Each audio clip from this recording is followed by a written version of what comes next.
하나님 나라를 이 땅에 누리며 살아가는 사람들은 하나님의 방식대로 살아가야 됩니다. 예수님께서는 산상수훈의 말씀을 통해서 하나님의 나라 사람들이 살아가는 삶의 방식에 관해서 말씀해 주시면서 제일 먼저 팔복을 통해 어떠한 삶이 제자의 삶인가, 하나님 나라 백성들의 삶인가에 대해서 말씀해 주셨습니다.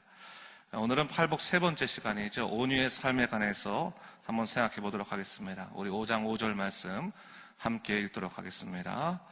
온유한 자는 복이 있나니 그들의 땅을 기업으로 받을 것이며. 온유한 자는 복이 있다고 주님께서는 선포하셨습니다. 여러분, 온유의 의미가 무엇입니까? 적지 않은 분들이 이 온유의 의미를 생각할 때요, 단순히 천성적으로 유하거나 또 잘 참는 성품 정도로 생각합니다. 그러나 성경적인 차원에서 온유는 부드러운 성품 그 이상의 의미가 있습니다. 오늘 본문에서 쓰이는 온유의 원어는 헬라어로 프라우스라고 하는 단어를 사용합니다. 이 말은 사나운 야생의 동물들을 또 짐승들을 길들이고 나서 그 길들여진 모습을 이야기할 때 이 프라우스라고 하는 단어를 사용하는 겁니다. 전혀 통제되지 않던 존재가 그 주인에 의해서 훈련되어지면서 주인의 뜻대로 길들여진 것이 바로 온유입니다. 그러한 의미에서 온유는 주인에 대한 순종의 의미가 담겨져 있다고 볼 수 있습니다. 우리는 하나님의 사람들이죠. 그렇다면 우리는 누구에게 순종되어야 됩니까? 하나님에게 순종되어야 되는 사람들입니다. 마틴 로이드 목사님께서요, 온유에 대해서 말씀하시면서 온유는 천성적인 자질이 아니라고 이야기했습니다. 단호하게 얘기했습니다. 왜냐하면 인간은 사실 태어날 때부터 하나님을 향해서 거스르는 죄의 본성을 가지고 태어나지 않습니까? 그러면서 하나님께 다스림받는 그런 것을 거부하는 마음이 사실 우리 안에 있습니다. 하나님께서는 우리로 하여금 천국 백성으로 살아가길 원하십니다. 그래서 우리로 하여금 천국 백성 되게 하기 위해서 철저히 우리를 다스리십니다. 순종케 만들어 주십니다. 이게 온유케 하시는 겁니다. 우리로 하여금 하나님의 백성 되게 해서 우리를 굴복시키시고 내려놓게 하시고 자기 부인하게 하시고 온유케 하는 과정이다라고 볼 수 있습니다. 그래서 이를 통해서 하나님 나라를 사모하게 하신다고 하는 것입니다. 오늘 온유에 대한 말씀은 사실 시편 37편 11절 말씀을 주님께서 인용하신 거거든요. 이 말씀입니다. 그러나 온유한 자들은 땅을 차지하며 풍성한 화평으로 즐거워하리로다. 그 말씀입니다. 구약의 말씀이 인용된 거죠. 온유한 자들이 땅을 차지한다고 말씀하셨습니다. 여기서 말하는 땅은 우리들이 이 땅에서 얻을 일시적인 땅을 말하는 것이 아닙니다. 하나님께서 누리게 하실, 영원토록 누리게 하실 하나님 나라를 의미한다라고 볼 수 있습니다. 하나님께서는 우리의 완악한 심령을 온유케 하심으로 하나님 나라를 그 심령에 소유케 하시고 이를 통해서 풍성한 화평으로 즐거워하게 하신다고 하는 의미입니다. 여러분, 마음속에요, 하나님 나라가 자리 잡은 사람들은 하나님이 주시는 화평으로 말미암아 즐거움의 삶을 누릴 수가 있습니다. 그렇지 않겠습니까, 여러분? 세상에 어려운 일이 많이 있지만 하나님을 완전히 신뢰하는 거죠. 마음에 하나님 나라 들어섰습니다. 그러면 화평이 시작됩니다. 눈앞에 보이는 것이 어렵고 힘들더라도 하나님이 다스리시고 또 함께 하시고 주관하신다는 것을 믿으면 그 마음에 평화가 찾아오게 됩니다. 그래서 즐거움의 삶을 살게 되는 거죠. 그럼 신앙생활하게 되면요, 즐거워집니다. 마음에 화평이 일어납니다. 세상 일이 해결되는 것이 주 목적이 아니라 내 마음의 평화를 찾는 것이 하나님의 주시는 가장 큰 축복임을 알아야 됩니다.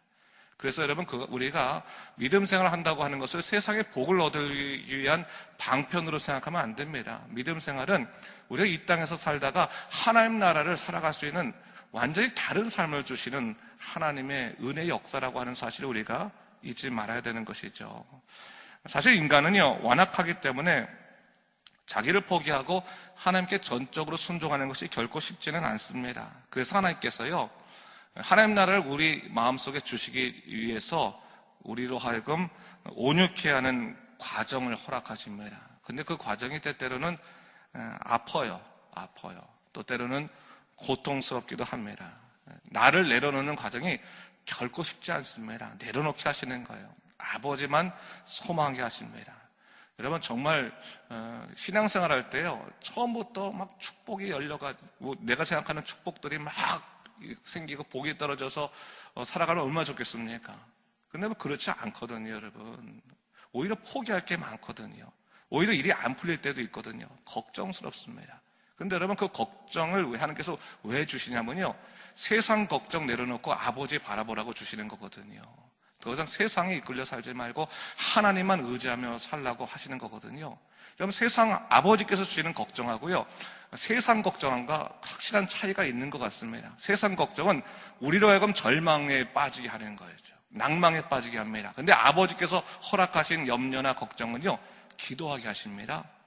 하나님의 기도의 자리를 우리 이끌어내십니다. 무릎 꿇게 하십니다. 그럼을 통해서 하나님의 살아계심을 고백하게 하신다고 하는데 그 차이점이 있다라고 볼 수 있습니다.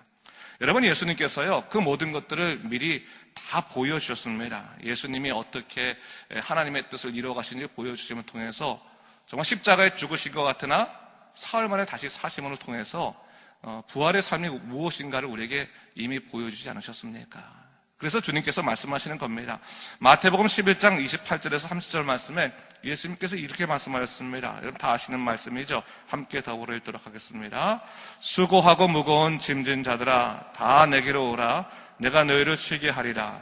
나는 마음이 온유하고 겸손하니 나의 멍에를 메고 내게 배우라. 그리하면 너희 마음이 쉼을 얻으리니 이는 내 멍에는 쉽고 내 짐은 가벼움이라 하시니라.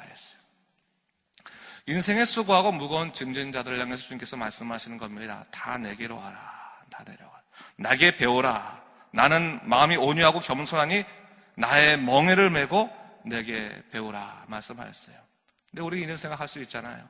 주님 부르셨으면 다 짐 가져가시고 주님 주실 멍에는 우리한테 주지 마시고 그냥 편안하게 제가 있으면 안 되겠습니까? 라고 말씀하시는데 주님께서는요, 그렇게 말씀하지 않으세요. 주님께서는요, 이 세상을 정말 하나님 뜻 안에 살기 위해서는 꼭 나의 멍에를 지라고 말씀하시는 거예요.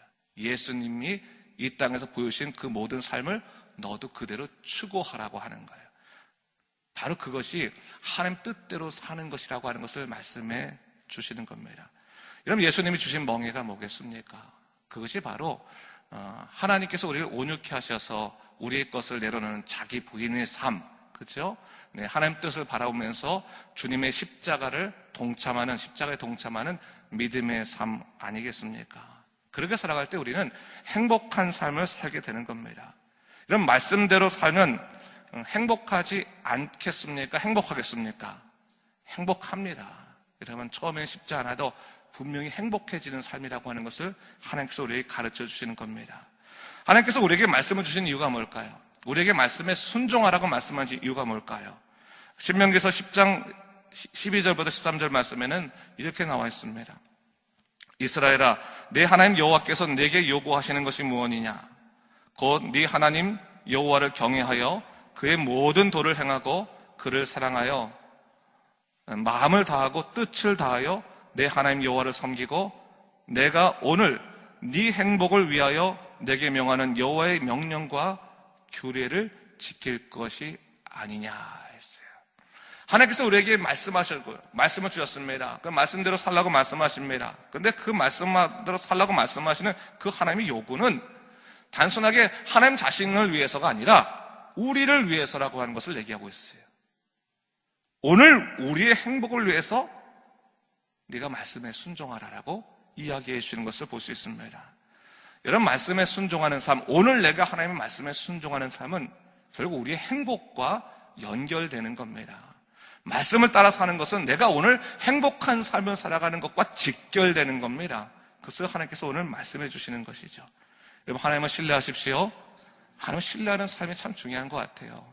하나님께서 말씀하신 대로 살겠습니다. 그 말씀이 내게 진정한 행복을 준다는 것을 믿습니다. 그것을 신뢰하고 또 하나님 말씀을 신뢰하고 살아가면 그것이야말로 인생의 큰 행복이 무엇인지를 우리가 깨닫게 되는 것이죠. 그런 의미에서 여러분, 오늘 우리가 두 가지를 좀 기억했으면 좋겠습니다. 첫 번째로, 여러분에게 지금까지 인생의 고통이나 어려움들이 있었다면 사실은 그것이 모두 하나님께서 여러분을 통하여 당신을 바라보게 하시고 하나님의 사람으로 서게 하시는 온유의 가정임을 믿고 감사하시기 바랍니다. 여러분, 인생의 어려움들, 여러분이 지금 하나님 바라보고 믿음에 성장했다면 온유의 가정입니다. 여러분이 너무 단단해가지고 뻣뻣해가지고 하나님께서 좀 여러분들로 온유케 하시고 부드럽게 하시려고 좀 만져주신 거예요. 그 생각하면 좋겠고요. 두 번째로, 여러분이 정말로 하나님 사람으로 서기 원하신다면 여러분 앞에 다가오는 수많은 일들 가운데 사람의 생각을 멈추고 말씀에 의지하여 순종하는 마음으로 어렵더라도 주님께서 보여주시는 길을 따라가시기 바랍니다. 여러분, 제자도의 삶이 결국 하나님 나라의 삶입니다. 하나님 나라의 삶이에요. 하나님의 뜻을 바라보기 위해서는 하나님이 오라는 대로 가야지만 하나님의 뜻이 보이는 건 아니겠습니까? 따라오라고 말씀하시면 따라오는 겁니다. 예수님께서는 나를 따라오라 그랬는데 주님이 오시면 안 되겠습니까? 이렇게 말하면 여러분, 우리 하나님 은혜 누릴 수 없습니다. 우리 매 순간 내 자리에서 주님 어서 오시옵소서, 빨리 오시옵소서, 내가 갈 생각하지 않고 맨날 주님 보고 오라고 하지 않습니까?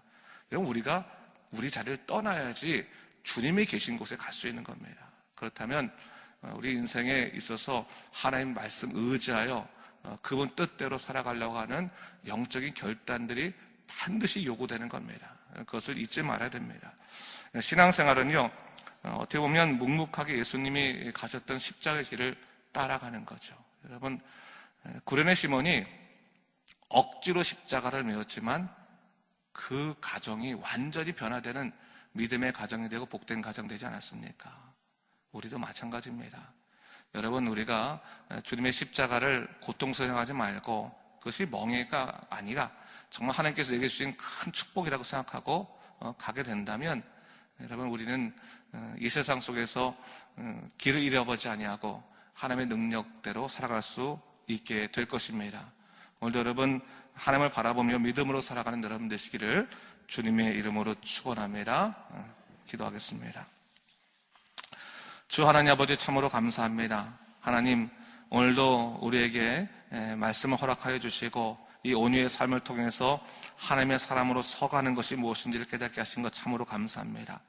주 하나님 아버지, 믿음의 삶을 살아갈 때 때로는 우리 자신이 너무나 완악해서 하나님 뜻을 받아들이지 못할 때도 많이 있었습니다.